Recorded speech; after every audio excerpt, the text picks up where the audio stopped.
First of all, I want to thank everyone here for coming out. I really do appreciate your support. First and foremost, I want to thank the county employees. Since I've come here 2.5 years ago, you have been so welcoming to me. And also, I have been so impressed by your professionalism and your dedication to public service. Being a public servant nowadays isn't always held in the highest esteem in some quarters, but I truly appreciate it. Working on behalf of the public, I think, is one of the highest callings we can do.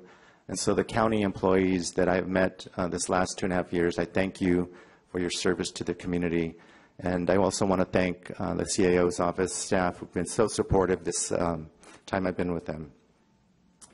I also want to thank my mentors. I've had many of them, and when I said I was preparing my whole life for this job, I've had many, many mentors.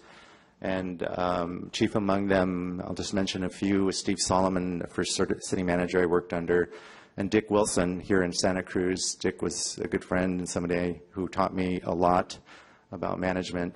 There's a few people in the private sector that I learned from. One was Randy Repass, who was a good friend, and George Owes, the other that I sat out there. George taught me how to get a project done.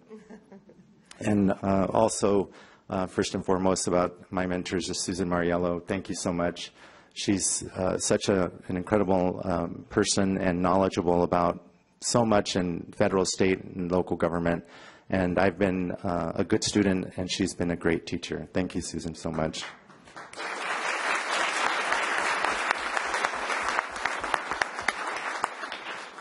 Finally, I want to thank the board for giving me this opportunity. I know it is a big decision, and I know that they definitely put me through the ringer, which was good, though. It was a vigorous process, and I appreciated it. And I look forward to working with the Board of Supervisors, with each one of you as partners as we go forward. And as we tackle the challenges ahead, I am so thankful for the opportunity that you have each given me.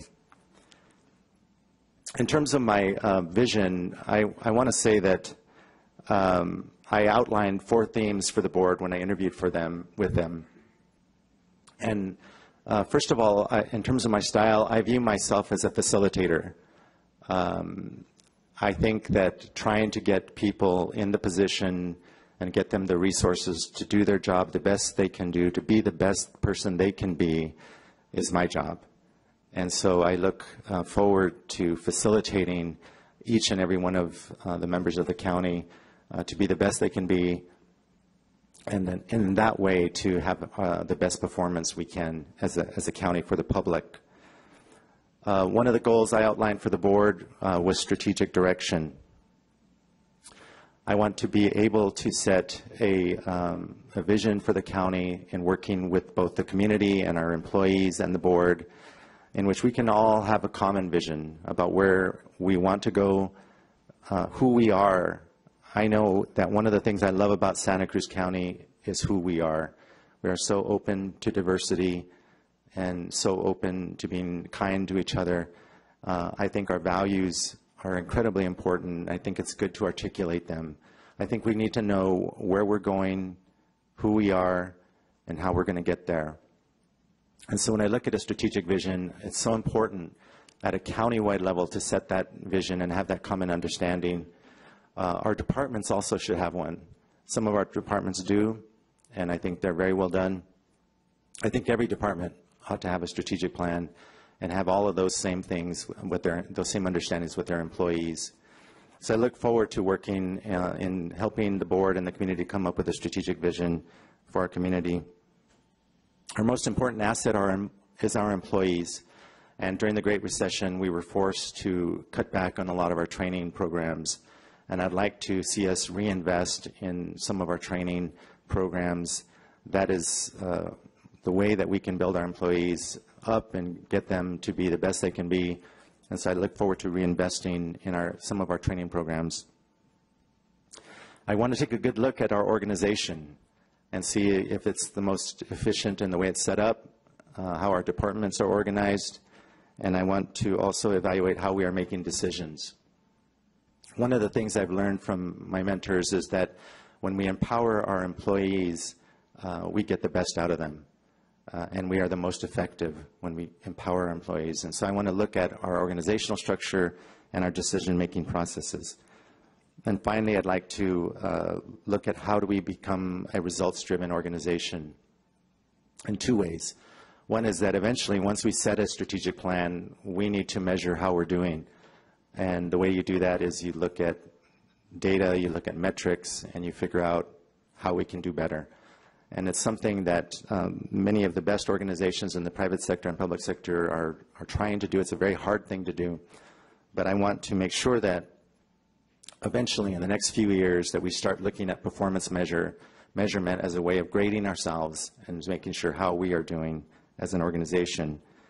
Another part of that being a results-driven organization is continuous process improvement, which is actually a very easy concept. It's basically giving our employees the structure and the power to improve how they do their job. There's some great organizations that have done great things in this area, but who best to know how to improve their job, how to become more efficient than our own employees? This is not talking about bringing a consultant in and doing a top-down, here's how to improve your processes. This is about asking our employees to be empowered to make many of the changes about how to do their job better. So those are the four main themes I outlined for the board when I interviewed with them. I look forward to working with everybody in the county to make this the best we can be. I look forward to working with the community. I've gotten to know much of the community that I didn't know as well as I had in the past, and I look forward to getting out in the community, getting out to our departments, being present with you so I can hear from you directly and learn from you directly. In closing, I just want to thank my family and friends. I had Marco come up here, and he's my son, and I had an interesting thing happen when I went to move him out of college last year. He finished his sophomore year, but after his freshman year, I went up to go move him out and bring him home. And his roommate said, "Mr. Palacios, I have to tell you something." He said, "Your son is kind, he's considerate, he's smart, he's fun. He's the best roommate I've ever had. You did a good job raising your son." And that was quite a compliment, because I knew he was going to tell me the truth.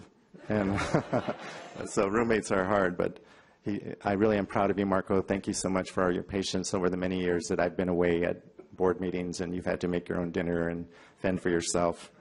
And then I'm doing two major life changes in this next 2 weeks. Not only am I taking on this job, but I'm getting married. And yeah. So Martha Castellón, I'll just say, gracias, mi amor, por todo que has hecho por mí. All right, thank you.